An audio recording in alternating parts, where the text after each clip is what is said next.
Hi, it's Sharon. One of the ways to calm your cravings naturally is to keep your blood sugar stable throughout the day. This will help keep you feel energetic during the day without that midday slump. And boy, I know that was always a big problem for me. Way back when, I used to run to our break room and grab a Pepsi and a Snickers bar. Now, this was when I was in my teens, but I still remember that feeling of, oh my gosh, I need something and I need it now. So I do have first-rate experience on cravings, believe me.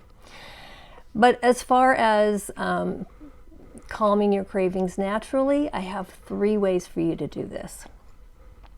Number 1 is make sure to break your fast within an hour of waking up.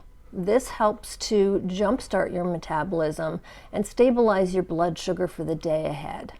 Now, if you do intermittent fasting and you don't eat right away, then you'll also appreciate tip number 2, which is simple kind of formula.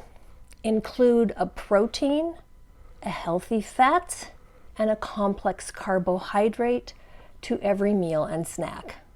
This combination will help keep you full and satisfied while keeping your blood sugar levels in check. And number 3, make sure to pack healthy snacks and meals when you're on the go. This way you're not going to be tempted to reach for unhealthy options when you're feeling hungry. Now, in my Calm Your Cravings course, you get bonus recipes to meal prep your snacks. I think you're going to find this really helpful. I also use daily supplementation to help keep my blood sugar in check because, let's face it, eating perfectly is not always possible. But by taking some time to plan, you can make sure that your blood sugar stays under control and your cravings will naturally calm. So like and follow so you're sure to get the next video in my Calm Your Cravings series. I'll see you there.